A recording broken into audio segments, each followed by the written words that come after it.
gitu. Jadi kadang capek ngomong terlalu banyak. Jadi mahasiswa nanti ngantuk kalau ngomong saja, nonton gitu ngantuk ya pagi-pagi lagi. Jadi ini saya share quiz. Quiz. Oke. Linknya di sini, silakan nanti. Oke. Jadi sambil mendengar bisa mulai. Jadi apa yang saya tanyakan hari ini adalah refleksi apa yang saya ajar. Saya supaya juga dapat feedback, saudara ya. Supaya dapat feedback apa yang saya ajarkan itu tidak menguap di udara. Tapi Anda bisa respon. Jangan takut membuat kesalahan. Jangan takut. Kalau Anda sudah benar semua, berarti Anda pinter. Anda aja yang mengajar mata kuliah. Begitu kan? Jadi, tapi ini adalah sebuah latihan sejauh mana Anda memahami mata kuliah yang saya berikan sekarang. Ya. Baik, sambil didengar, kita mulai.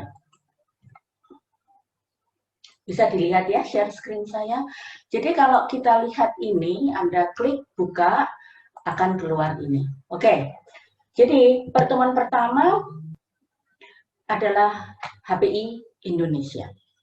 Jadi kalau kita lihat, saudara, bisa dibaca ya, dan juga Anda juga bisa download juga dari website saya, silahkan. Untuk istilah macam-macam begitu. Tapi ada, jangan kaget, ada banyak negara juga, tetangga kita Australia itu, Singapura itu bukan menggunakan private international law, tapi mereka menggunakan conflict of law. Wow, konflik begitu ya. Tapi itu memang istilah yang pakai di negara common law. Jadi conflict of law karena dalam satu peristiwa apa? Peristiwa perdata dan perniagaan. Itu bingung. Entah karena pelakunya atau para pihaknya, entah itu karena Mas Fahron, minta maaf. Halo. Oke, Bu Afifah. Saya bisa di video nih. Sudah saya rekam. Oh, good. Jadi bisa para pelakunya dari berasal dari negara dengan dua sistem hukum berbeda. Yang satu berasal dari Singapura, yang satu dari Indonesia, seperti itu. Atau tempat. Jadi dua-duanya WNI, tapi mereka membuat kontraknya di Singapura. Jadi tempatnya yang berbeda. Begitu. Jadi di sini berarti melibatkan hukum Singapura dan hukum Indonesia. Makanya disebut conflict of law. Hukum mana yang dipakai? Karena ada dua hukum yang sama-sama setara kan, hukum nasional. Kalau di negara civil law adalah digunakan istilah private international law, di Indonesia kan menjadi hukum perdata internasional.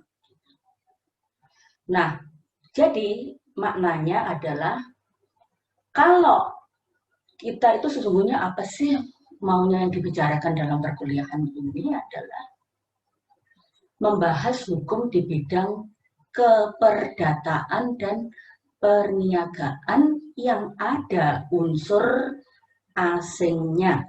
Itu, saya ulang lagi. Jadi hukum perdata internasional hakikatnya itu maknanya adalah, sebentar, saya nyalakan kipas saya. Hukum di bidang keperdataan dan perniagaan yang mengandung unsur atau elemen asing. Paham? Jadi namanya memang perdata, tapi di dalamnya kalau kita pelajari itu perdata itu kan biasanya ada perniagaan. Apa sih yang dimaksudkan keperdataan, mahasiswa? Ada yang bisa menjelaskan? Satu aja. Angkat tangan. Dapat nilai loh. Keperdataan contohnya apa? Ayo, jangan ngantuk. Ya, Maheswari. Jual beli, Bu.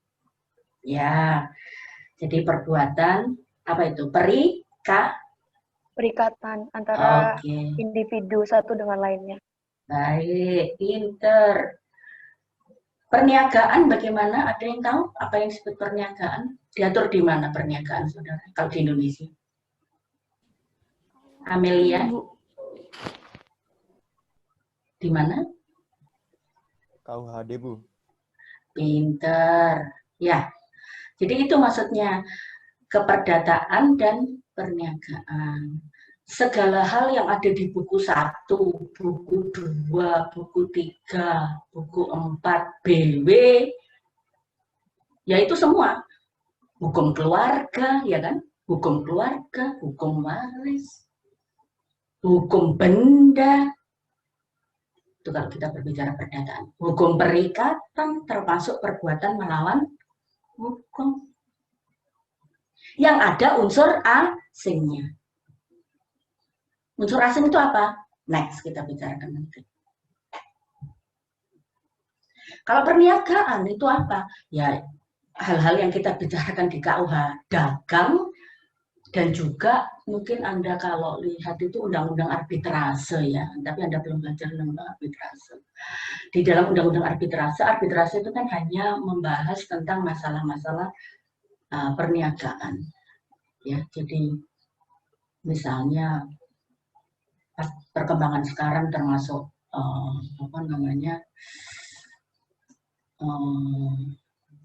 surat berharga, ya kan? Pokoknya ada unsur asingnya, kurang lebih itu. Baik, nanti. Nah, ini tugas untuk Anda, itu ada di kuis. Sudah dapat kuisnya tadi? Saya ulang. Kuisnya ini. Ada di situ pertanyaan saya, ya. Diisi.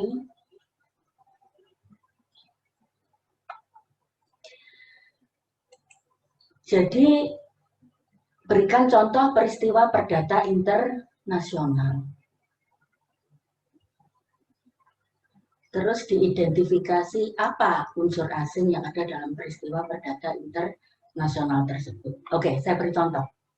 Satu aja. Apa ya? Nah, gini aja deh. Waris mewaris. Saya sungguhan ini. Suami saya bukan orang Indonesia, ya, kebetulan. Jadi saya ini pelaku HPI juga.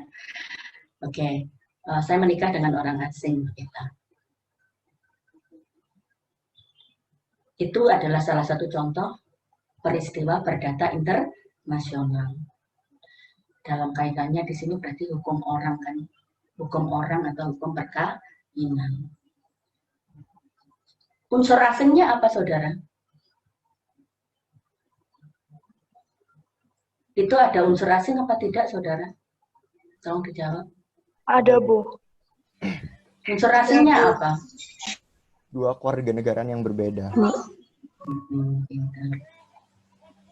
Terus kalau Bu Afifah sama suami punya properti, yang satu di Indonesia, yang satu di negara suami saya, Negara ya asing. kan? Iya. Berarti kita berbicara juga di sini ada unsur Hukum asingnya benda. adalah properti, hukum benda. Iya. Dan hal-hal seperti itu. Jadi sesungguhnya yang kalian pelajari di HPI, Hukum Perdata Internasional, itu ya apa yang kalian pelajari di Hukum Perdata di semester berapa? 2 atau 3, ya kan? Atau Hukum Dagang yang Anda pelajari di semester 1 atau di semester 2 atau semester 3. Tapi, nah itu aja, ada unsur asingnya. Asing. Oke. Silakan sambil Anda lihat-lihat kuis itu. Nah, sudah istilah udah paham.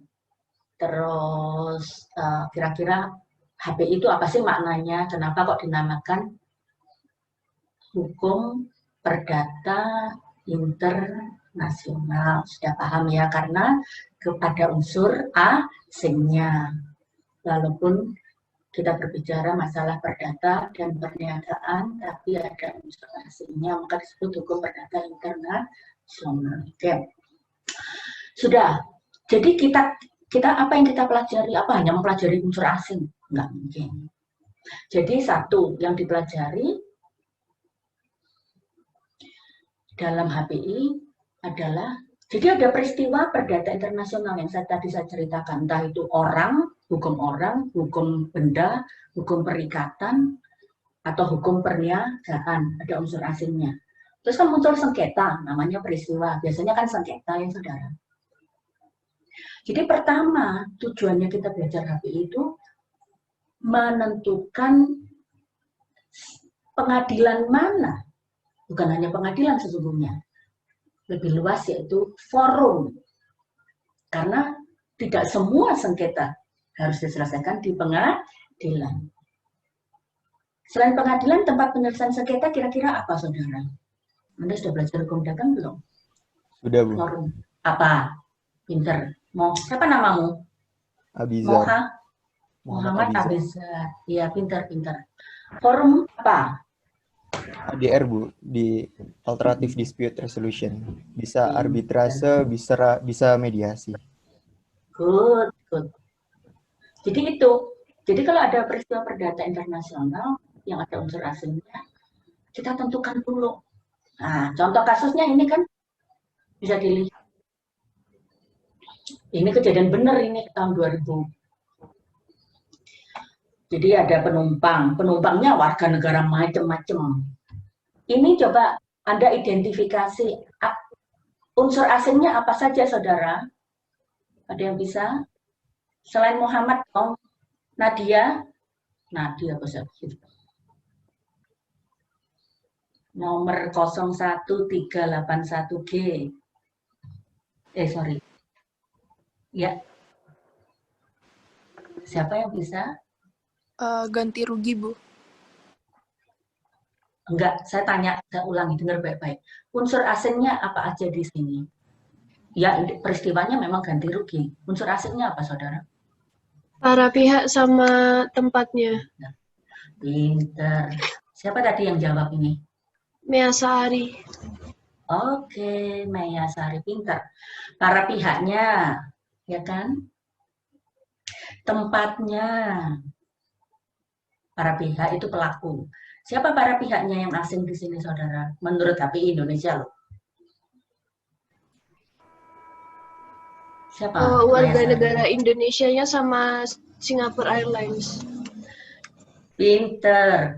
Jadi para pihak itu tidak harus manusia, tidak harus materlah person, tapi bisa apa? Badan hukum. Person. Pinter.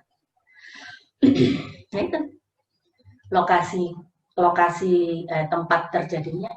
Jadi di sini pertama waktu si penumpang BNI yang terluka tadi minta ganti rugi. Nah, tadi ada yang bilang ganti rugi.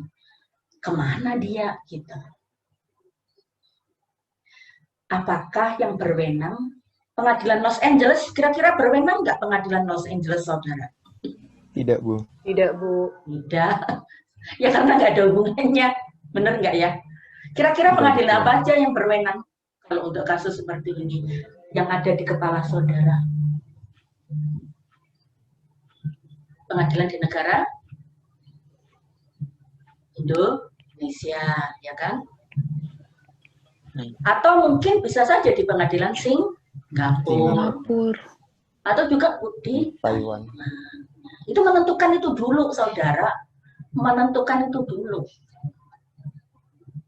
Nah, kalau katakan ada kecelakaan, minta maaf, 2 orang warga negara Jepang, ya, sedang ski di Switzerland, ya, di Swiss atau di Jerman sana.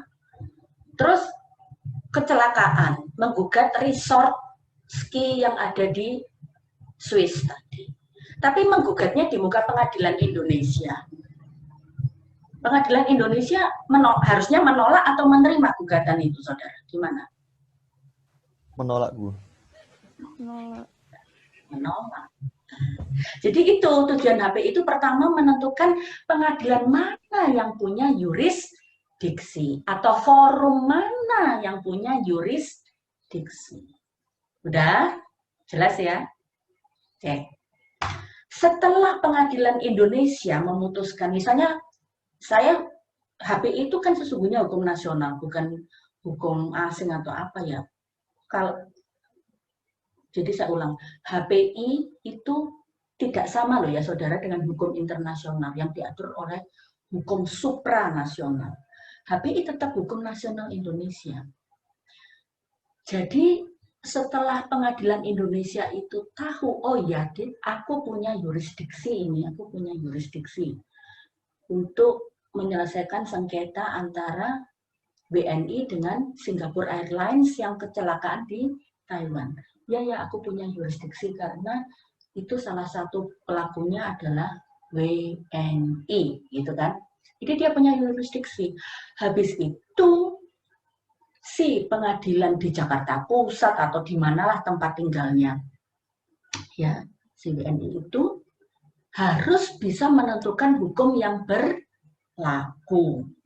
Kira-kira kalau menurut saudara di sini ada berapa hukum yang terlibat dalam kecelakaan di Taiwan itu, saudara? Ada berapa hukum nasional yang terlibat, saudara? Siapa? Tiga. Tiga. Pintar. Ada 3, bahkan 4 kalau kita meratifikasi Warsaw Convention ya, Warsawa Convention itu kan mengatur tentang apa itu kesepakatan konvensi di bidang pengangkutan udara. Bahkan mungkin gitu. Jadi hakim di Jakarta Pusat itu waktu dia bilang, oh ya aku punya yurisdiksi kok, bisa kok aku menyelesaikan sengketa ini, dia habis itu si hakim harus tahu hukum yang berlaku apa. Gitu. Nah itu untuk menentukan hukum yang berlaku apa di antara berapa ini? Ada 4 ya, ada 4 mungkin sistem hukum itu, itulah kita gunanya mempelajari HPI. Jadi bukan semata-mata saudara karena oh ini ada WNI harus kita bela mati-matian begitu ya. Pokoknya hukum Indonesia dipakai, hakim itu tutup mata gak mau lihat hukuman, tidak boleh. Kalau itu peristiwa perdata internasional. Ada teorinya, jadi nggak asal bahasa Jawanya itu dibabat habis harus semua pakai hukum Indonesia, nggak bisa begitu. Itu berarti hakimnya nggak mumpuni ya saudara. Nah, itu. Jadi tadi pertama untuk menentukan yurisdiksi. Nah kalau pengadilan Indonesia ternyata punya yurisdiksi, hakimnya harus tahu hukum apa yang akan diberlakukan di antara berbagai macam sistem hukum nasional tadi. Makanya tadi kalau di negara common law kan bilangnya adalah conflict of law.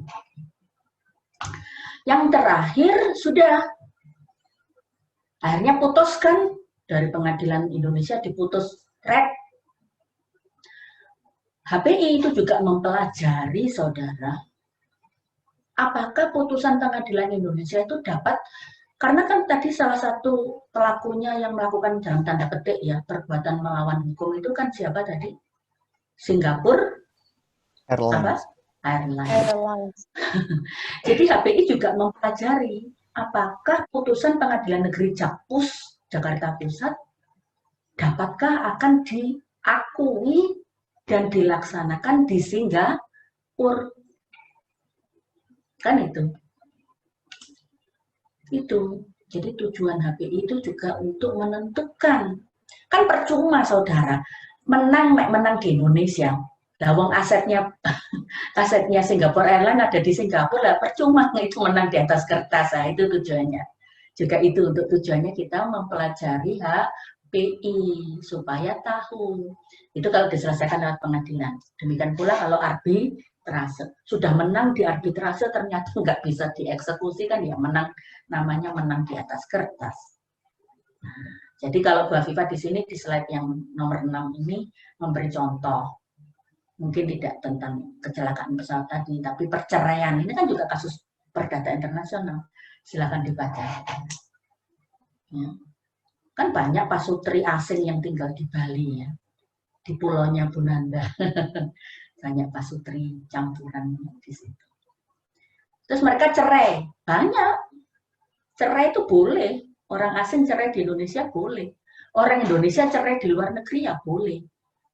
Tinggal permasalahannya apakah putusan cerai itu diakui di negara di luar negeri lah. Percuma, cerai di Indonesia dianggap cerai, di luar negeri belum cerai lah, repot.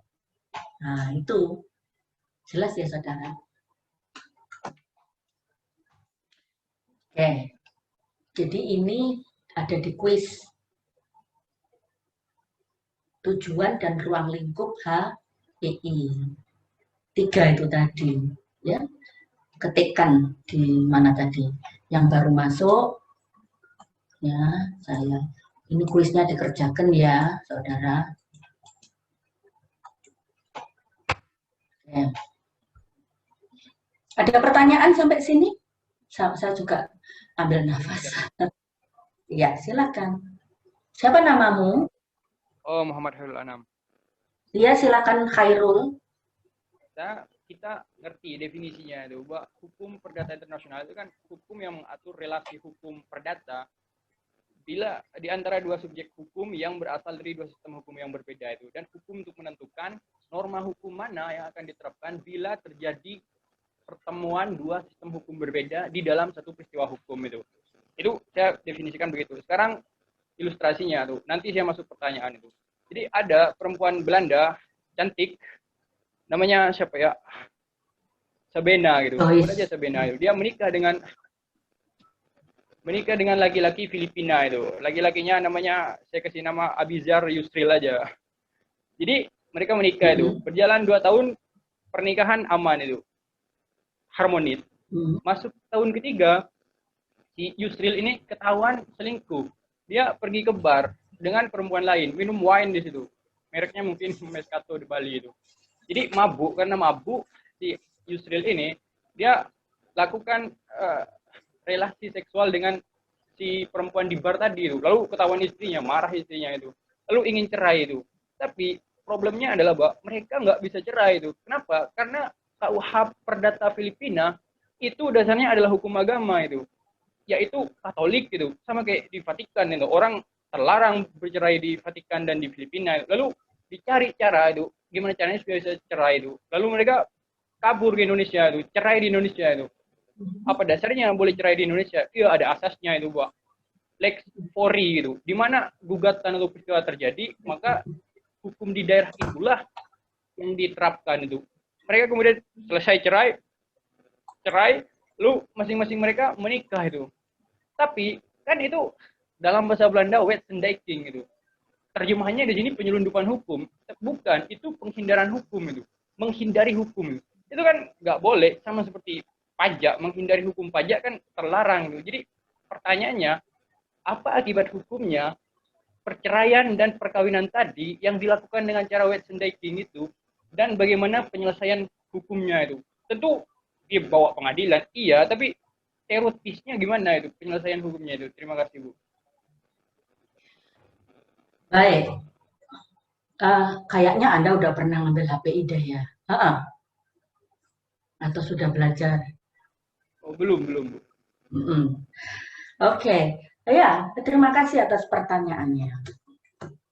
Jadi di sini ada 2 warga negara asing, married, begitu kan, Belanda and Philippines. Mereka kemudian nggak tahu, saya nggak ngerti mereka domisili di Bali atau bagaimana. Dari cerita saudara yang tadi saya sekilas dengar, pokoknya mereka berada di Bali atau somewhere, mereka ingin cerai, kemudian karena di Filipina tidak bisa cerai, mereka melakukan perceraiannya di muka pengadilan Indonesia yang memang hukum nasional Indonesia membolehkan. Saudara, pertama kita identifikasi dulu. Okay. Saya tidak akan terlalu banyak dalam membahas ini karena nanti kita akan sampai di sini, saudara. Jadi mungkin siapa namanya Khairul Anam nanti ya. Ini juga saudara setelah kuliah. Jadi intinya begini, saya bersedia menjawab pertanyaan, tapi tolong mahasiswa sendiri juga tidak hanya asal bertanya, habis itu, oh ya sudah pokoknya dijawab Bu Afifah, saya nunggu jawaban Bu Afifah, no. Ya, tidak model Anda sudah dewasa. Jadi kalau misalnya tidak tuntas dijawab Bu Afifah, sesungguhnya ada juga, apalagi sekarang sumber bacaan banyak di internet, dan ini sesungguhnya ada di slide yang selanjutnya, mungkin minggu ketiga, oke. Anyway, perkawinan itu adalah hukum orang. Begitu ya saudara, hukum orang. Jadi ini satu yang harus dilakukan dulu oleh pengadilan Indonesia. Karena kan mereka maunya mengajukan gugatan cerainya di pengadilan Indonesia. Tadi kan gitu. Pertama yang harus dilakukan oleh hakim yang menguasai HPI dengan baik, dia harus tahu dulu. Satu, aku punya nggak sih yurisdiksi untuk dalam tanda petik menceraikan pasutri Belanda dan Filipina ini? Punya nggak yurisdiksi? Nah, itu dia harus tahu dulu. Bisa saja kalau Bu Afifah yang jadi hakim, Bu Afifah akan menolak.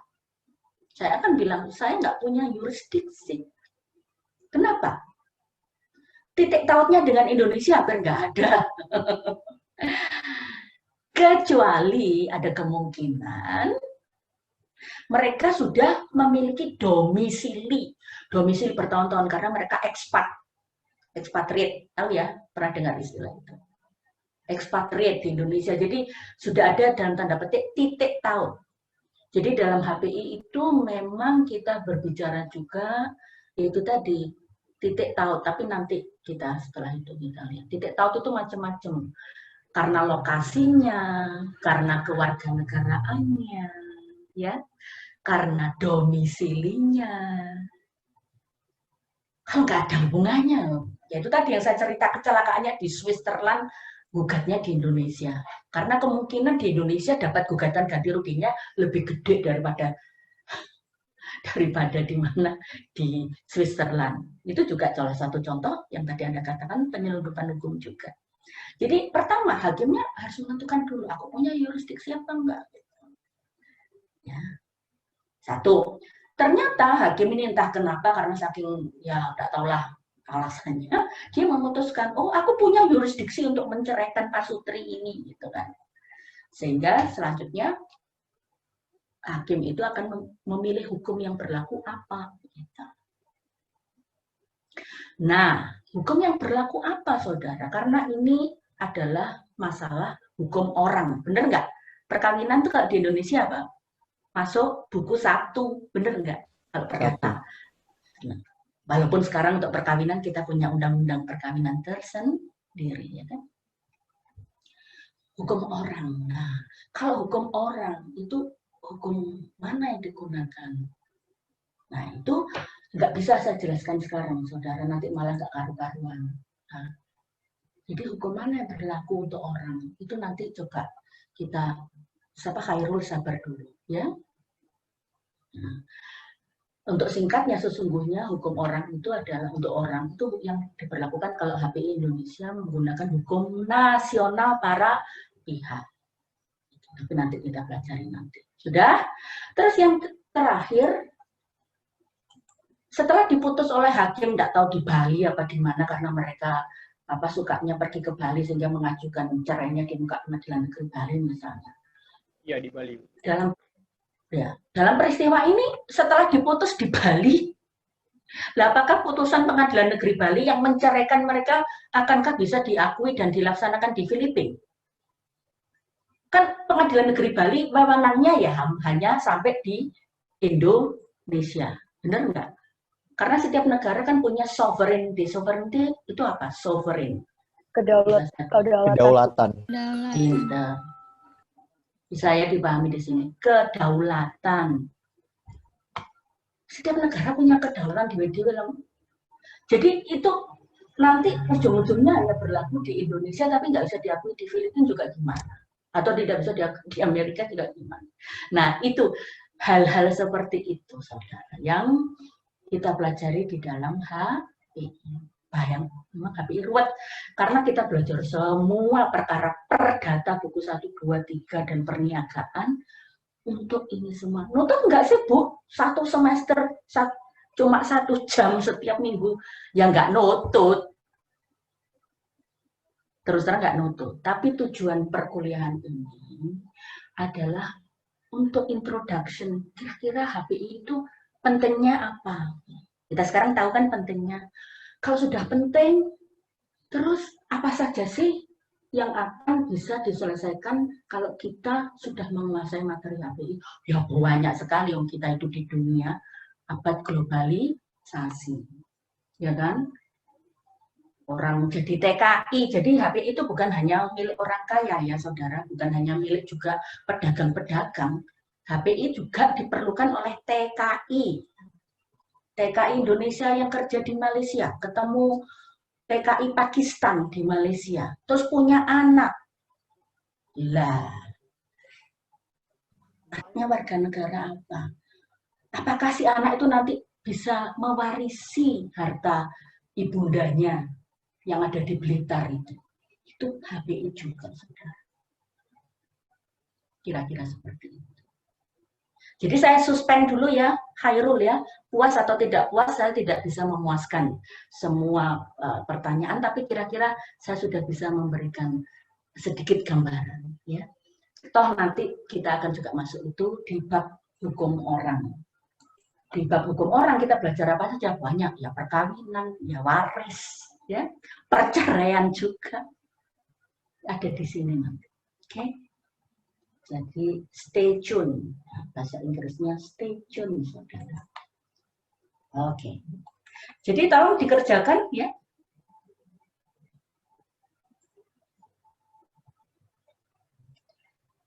Jadi dikerjakan tugasnya. Oke, sekarang sumber HPI.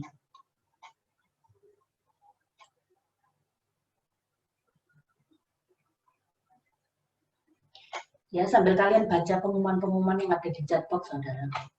Monggo Bu Nanda, Bu Zora, dan Bu Dia kalau mau memberikan pengumuman. Sebentar, sumber HPI. Ini penting. Jadi beda, tadi saya sudah sampaikan, beda dengan hukum nasional. Hukum nasional, hukum internasional, HI, ya singkatannya. Itu hukumnya, apa sumber hukumnya? Hukum yang supra. Seperti konvensi, apa putusan PBB macam gitu ya. Anda yang lebih paham kalau untuk HPI.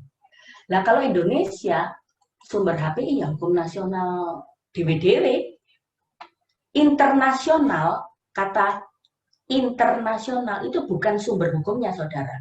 Internasional dalam HPI itu menunjukkan adanya elemen asing, itu aja. Tapi hukumnya tetap hukum nasional DWDW. Jadi si pasutri campuran tadi yang kawin di apa yang lari ke Indonesia mau cerai di Indonesia, ya hakimnya ujung-ujungnya juga harus pakai hukum nasional Indonesia untuk menentukan apakah satu dia punya wewenang, dua hukum apa yang dipakai.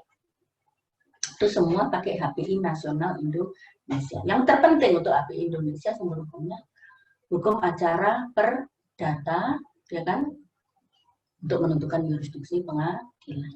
Dua. Nah ini, ya, Anda lihat toh di sini, ini semua hukum nasional. Jadi kalau Anda transaksi beli produk dari Amazon.com, pernah dengar nggak Amazon.com, ya kan? Nabu. Order. Ada sengketa. Ya kurang lebih hakim Indonesia kalau dibawanya di muka pengadilan Indonesia ya. Ya pakai UU ITE, UU Perlindungan Konsumen. Oke. Jadi ini sekarang contoh. Ini nanti contoh yang ini saudara, saya berikan. Jadi siap-siap ya. Contoh yang ini saya highlight, itu akan saya berikan untuk kuis minggu depan, saudara. Kuis minggu depan akan kami nilai, ya. Kalau kuis yang sekarang sekedar untuk brainstorming, tapi tetap dikirim ke saya supaya bisa saya cek seberapa paham saudara. Nah, kasus ini beneran. Ada dua pertanyaan untuk waris ini. Apakah si ahli waris yang anak ibu itu yang sudah jadi WNA Australia bisa tetap menjadi ahli waris? Itu satu. Yang kedua, Kalau sudah menjadi ahli waris, apakah si anak WNI ini bisa memiliki rumah dan tanah? Itu kan dua perkara berbeda ya, saudara. Jadi ahli waris dan satu menjadi pemilik. Ini banyak contohnya kayak gini. Jadi ini baca ini. Jadi seperti ini untuk minggu depan ya, 16, 17, 18. Algemeen Pepalingan. Banyak ini di internet saudara, masa yang nulis kendak. Ya, ini baca. Jawabannya ada di situ. Dan UU PA. Oke. Selanjutnya sumber HPI yang lain. RV. Pernah dengar nggak RV? Revelment First Ordering. Itu hukum acara sesungguhnya. Hukum acara, tapi zaman Belanda dulu itu hukum acaranya orang London ya. Kalau Bumi Putra itu kan hukum acaranya apa saudara sekarang? HI apa? HIR, RBG. Ya, HIR untuk Jawa Madura, RBG Madura. untuk luar Jawa. Jawa. Nah, RV ini kepaksa masih dipakai karena banyak hal-hal terutama hukum acara yang terkait ada unsur asingnya tidak diatur oleh HIR dan RBG. Sehingga untuk HPI terpaksa harus tetap digunakan RV yang dulunya punya zaman Belanda dulu kolonial diperlakukan untuk orang Eropa dan orang asing. Ini tugas mahasiswa juga. Okay. Anda kan kuliah cuma 1 jam, harusnya kuliah kalian kan berapa? 100 menit, 1 jam, 1 jam setengah. Jadi sisa yang 20 menit itu coba Anda pelajari ya, untuk mengerjakan tugas-tugas yang saya tuliskan. Terus sumber HPI yang lain, ya, jurisprudensi, doktrin. Kenapa kok pakai doktrin? Ya karena HPI Indonesia belum ada undang-undangnya.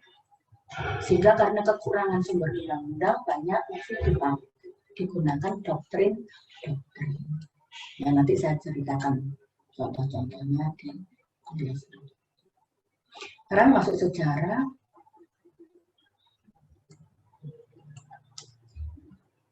Terus sejarah.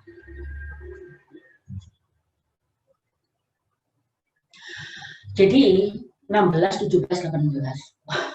Orang-orang, Anda pernah dengar nggak grup musik namanya AB3?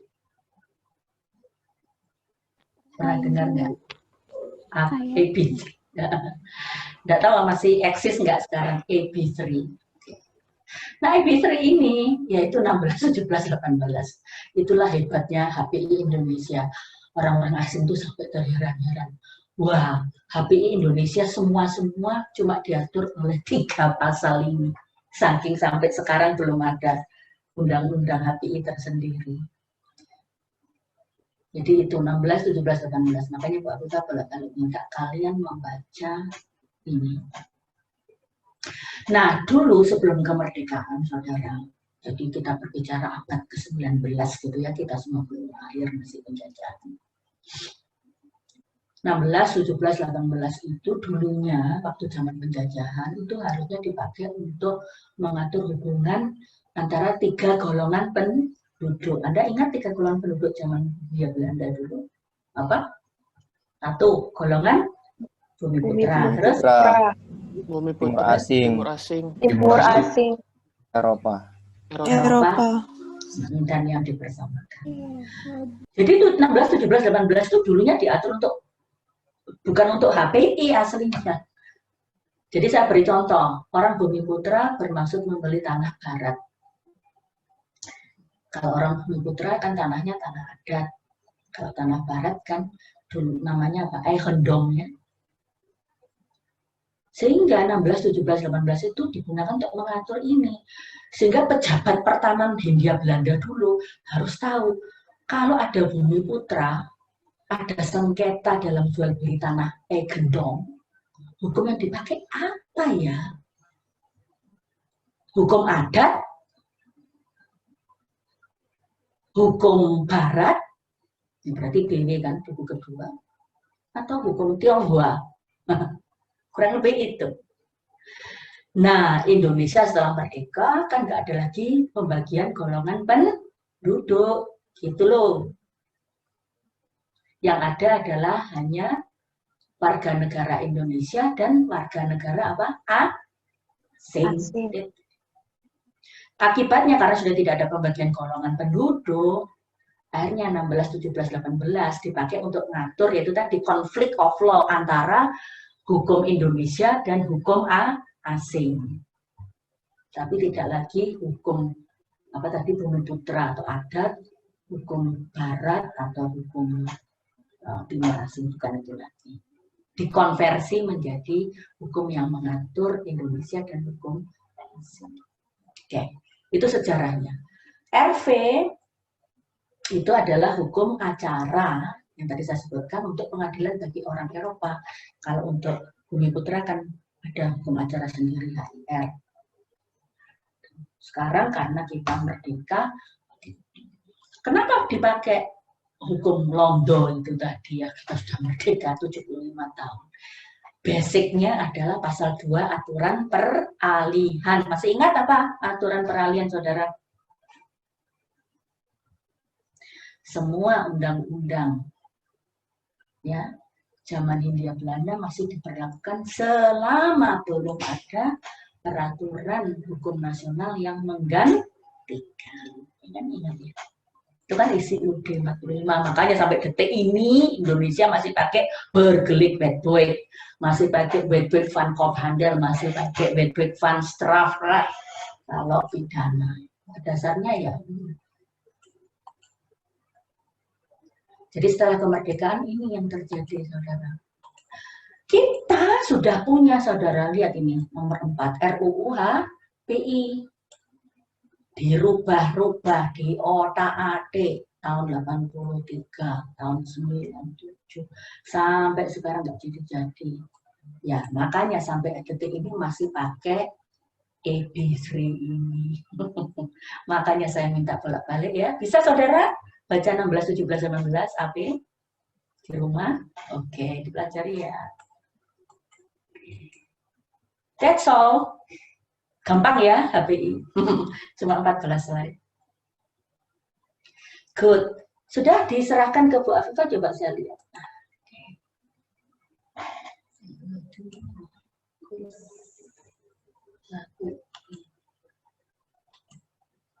Sudah ada.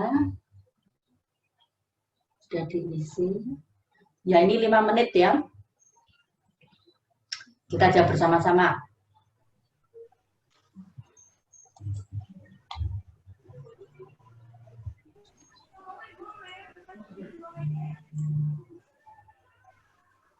Tinggal 15 menit. Oke, course HPI.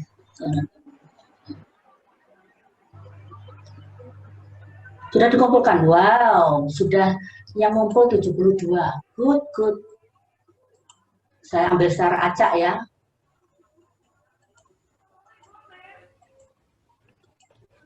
Oke. Prista. Gak apa-apa ya Prista, hanya contoh aja. Oke, good. WNI Tuan A menikah dengan WNI. Ya. Jadi betul. Coba. Unsur asing.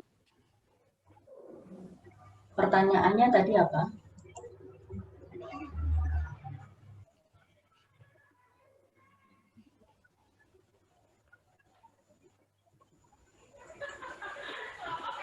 Oke.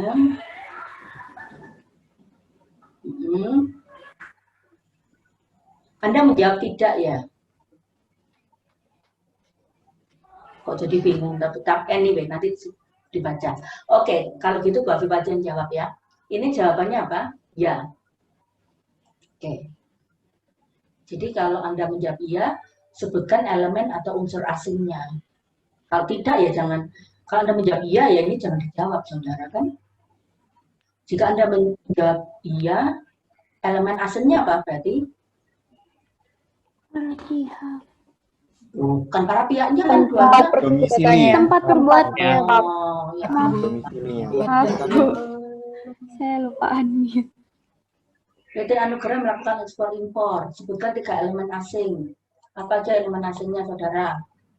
1, Domisili. Pihak 2 badan hukum. sepihak, badan hukum.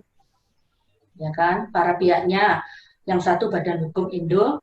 Indonesia. Yang 1 badan hukum Cina. Cina. Pinter. Terus yang selanjutnya, Aspek jual beli. Tempatnya. satu-satu. Tempat. Yang 1 di Indonesia. Jadi, 1 lagi. Cina. Hukum yang Buatan. berlaku. Impor. Perbuatannya. Perbuatan. Perikatan lintas negara. Saya rasa perbuatan oke, good. Ada lagi yang lebih penting. Objek. Objek. Benda. Benar nggak? Letak benda. Iya. Bukan letak. Objeknya sendiri. Bendanya itu yang 1 diatur, nggak tahu kita berbicara mesin, ya kan? Yang 1 diatur oleh hukum Cina, tapi waktu dikirim ke Indonesia kan dia melewati laut segala, ngerti nggak? Itu siapa yang bayar asuransinya, saudara? Kalau ada Pengangkutan. kecelakaan, aduh, ada telepon selesai. Bisa dipahami di sini. Kalau ada kecelakaan terus produknya itu rusak di laut, hukum mana yang dipakai di tengah laut bebas? Lah, ngerti? Nah, itu. Ya boleh Anda bilang tadi apa? Tadi yang bilang apa tadi? Selain itu tempat perbuatan hukum, ya perbuatan hukum. Oke. Tapi kurang lebih ini. Ngerti ya, saudara? Sebutkan 3 tujuan. Itu tadi apa? Tujuannya 1. Menentukan Menentukan jurisdiksi. jurisdiksi pengadilan. Menentukan jurisdiksi pengadilan. Yes. Itu apa? Menentukan Hukum yang berlaku. Berlaku. Terus menentukan Apakah putusan pengadilan Indonesia dapat dieksekusi di luar dan Indonesia. dapat dieksekusi di luar Indonesia. Ya. Atau sebaliknya, menentukan apakah putusan pengadilan Cina, misalnya ya, kalau sengketa ekspor impor itu diselesaikan di Cina, bisa nggak dieksekusi di Indonesia? Dah, good. Terus ini apa? Sumber hukum perdata internasional Indonesia apa? Hukum nasional masing-masing. Sekarang Anda boleh milih ini, terserah. Supaya Anda bisa belajar kan. Send me a copy of my responses. Kalau ini Anda klik, berarti Anda di email saudara nanti akan ada recordnya, gitu loh saudara. Bisa? Itu gunanya itu. Tapi nggak apa-apa ya. Jadi ini caranya. Good, submit. Waduh, kadek pakai ini segala. Wes, ini taksi, mana lagi taksi, mana pun kadek. Verify. Ya, diisi ya. Nanti saya beri skor. Oke, persis ini sudah 1 jam. Oke, saya tahu mahasiswa masih mungkin ada tanya jawab, tapi silahkan. Oke. Ada lagi yang disampaikan oleh dosen-dosen yang sebenarnya dari kelas D dan kelas G sebelum diakhiri? Atau ada pertanyaan satu aja? Pertanyaan dari siapa, Bu? Mahasiswa? Ya nggak apa-apa, pertanyaan satu, tapi nggak bisa saya jawab sekarang ya, saya untuk minggu depan. Nggak apa-apa kalau mau tanya sekarang. Ya. Selain asas, apa dasar yang dijadikan hakim di dalam menentukan yurisdiksi kewenangan mengadili dan menentukan norma hukum negara mana yang dipakai, terapkan? Terima kasih. Selain azas, apa lagi? Selain asas, hakim itu dasarnya apa untuk menentukan gitu? Menentukan yurisdiksi maksudnya, atau menentukan norma hukuman, kan pertemuan 2 sistem hukum itu. Choice-nya bagaimana itu? Oke, good. Itu silakan Anda baca di slide yang minggu depan itu mau saya jelaskan tentang itu. Gimana menentukan supaya pengadilan Indonesia Saya nggak ngurus pengadilan Singapura, saya sendiri nggak paham ya. Kalau tadi kan saya sudah bilang HPI itu adalah hukum nasional. Bisa dipahami ya. Jadi kalau Indonesia, hakim Indonesia mau menerima sebuah perkara, bilang, oh itu yurisdiksi saya, itu ada aturannya. Nggak asal terima, nggak asal nolak. Nah itu ada di slide yang kedua. Silakan Anda pelajari ya. Jadi tidak hanya untuk Khairul Anam, tapi untuk semuanya. Siapkan diri Anda mempelajari slide ini. Tinggal baca aja, nggak apa susah. Ya.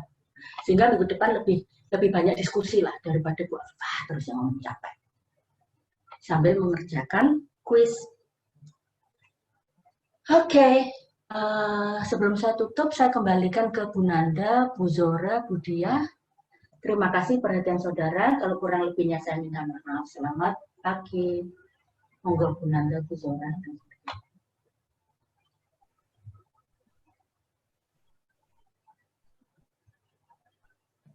Halo. Pak, terima kasih Ya. atas penyampaiannya hari ini. Dari saya cukup dari itu dulu. Kita sudah menyampaikan cukup sedikit dan sudah diberikan kuis, sudah diberikan penugasan baca. Jadi mungkin cukup untuk hari ini Bu dari saya. Oke. Oke. Ada tambahan dari Mbak Nanda atau Bu Nanda atau Bu Diah. Oke. Bu Diah, mungkin wakili kelas apa tadi? Kelas Iya, G. saya dari kelas G, Ibu. Ya, untuk pertemuan pertama saya pikir saya tidak ada tambahan. Ya, hanya mungkin dari beberapa mahasiswa saya hanya say hello aja untuk pagi hari ini. Oke. Ya. Ya. Ini yang masuk sudah banyak. Oke, syukurlah. Bagus. Ya. Baik, saudara. Jadi kita bisa akhiri. Selamat pagi, sampai berjumpa minggu depan. Jangan lupa kalian satu, membaca pasal 16, 17, 18. Al-Hamen itu penting. Kedua, kalian membaca slide mana? Ini ya. Siap? Baik, Bu. Capek-capek. Wah, Viva capek-capek buatkan slide, gak dibaca nangis. Saya nangis ya. Capek sampai malam-malam saya membuat ini. Oke? Oke, bye. Baik, Bu. Selamat pagi. Terima kasih Bu Afifah. Terima kasih, Bu. Terima kasih Bu. Terima kasih Bu. Ya, sama-sama. Makasih, Bu. Kita mau terlalu deh. Kalian